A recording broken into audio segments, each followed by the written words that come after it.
A very good day to Mr. Noor Iman. My name is Tan Suen. Today, I would like to do a presentation regarding my final assignment, which is corporate governance in hospitality and tourism industry.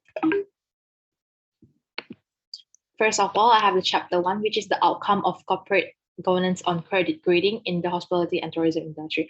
As of the introduction, investment in a hospitality firm is perceived to be riskier than investment in other type of industry.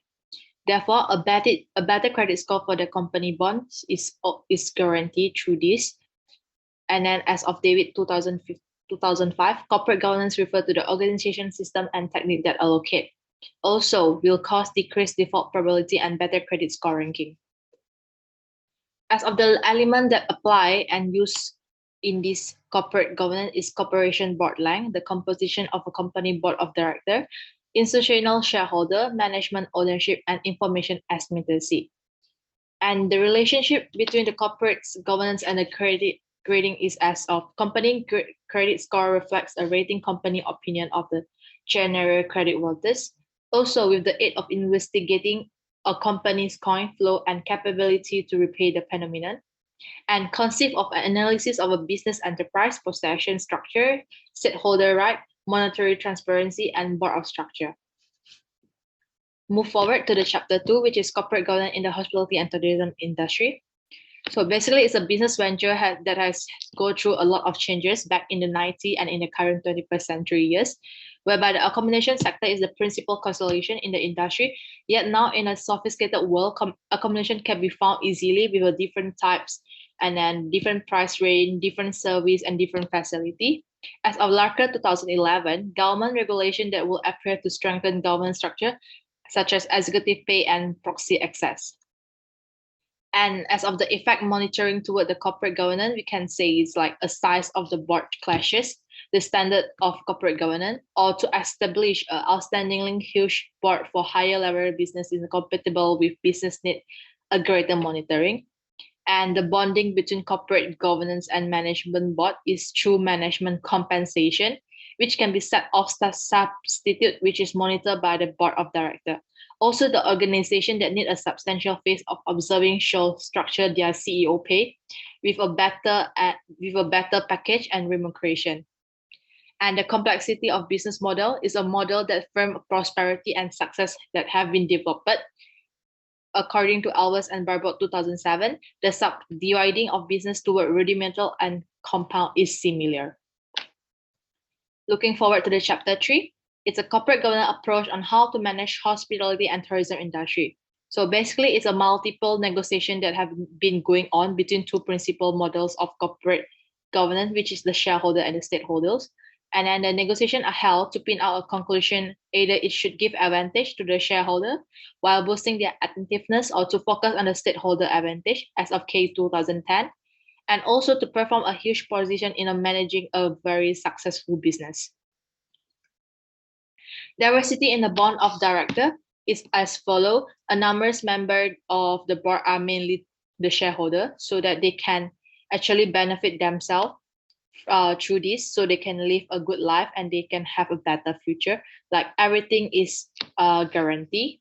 The management is convinced to work through incentive, so they have to take part in making scenario decision and to operate the company on behalf of the shareholder in a professional way. Utmost preservation for stakeholder, it's just like a structure point out that vital factor of the protection for the stakeholder, so they will feel secure, and they might be the future stakeholder as well. Unprotected weak shareholder is as of shareholder might practice their voting ability, so they can nominate or terminate the board member through immediate action. However, it's a separate holding and block that genuine practice in managing the system to accountability. Moving forward, I have a chapter 4, which is corporate governance performance on hospitality and in tourism industry in the United Arab Emirates, UAE. So basically, hospitality and tourism industry expansion in the UAE was begin a few decades ago. And then the land of UAE will built with numerous contemporary hotel complex, and is frequently picked to organize big events such as team exhibition or sport competition. And the main point, and it is a major hub connecting East and West, Europe, Asia, and the African mainland. So it have a very convenience, and easy access. As of the operational risk, it's concluded the risk that a company pass on its aim utilize within a given industry, or the risk that not essential toward financial or target market. So basically, it will not affect much on in financial wise and money flow wise. Also, the corporate governance score is calculated based of 15 terms, and there are 4 core principles of corporate governance, which basically fairness and then transparency and independent in corporate as well.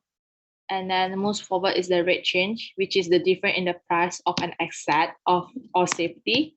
Also, the stated rate alternate within the economy media is the day-by-day change rate. So it's not the same for each and every day. It will keep on changing. It might go ups and then go down. It's depend on the market itself. And the last chapter will be corporate governance in the hospitality and tourism industry based on the theoretical foundation.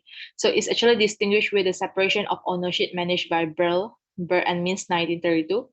And it seeks the adoption of a fixed governance mechanism that discourage managerial self-absorption and guarantee owner a return of their funding.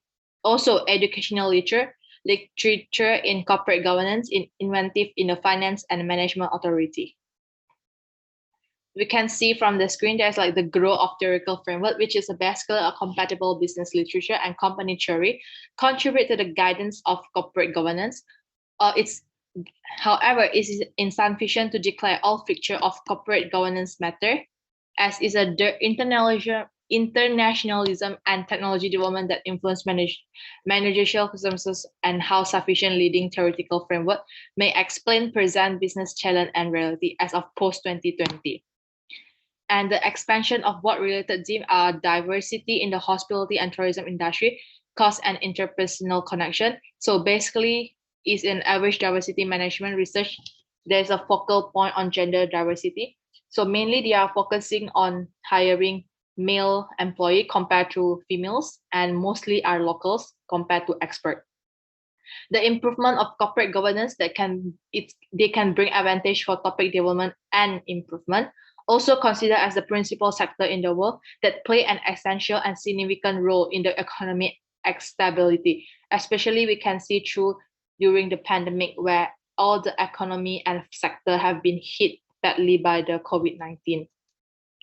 As of the recommendation, I would like to recommend to increase the diversity, appoint component board director members, ensure timely information, prioritize risk management, evaluate board performance.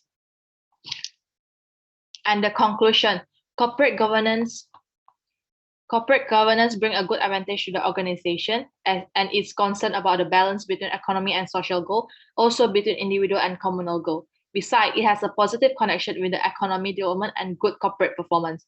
Also, it will apply 5 elements in managing their daily operation,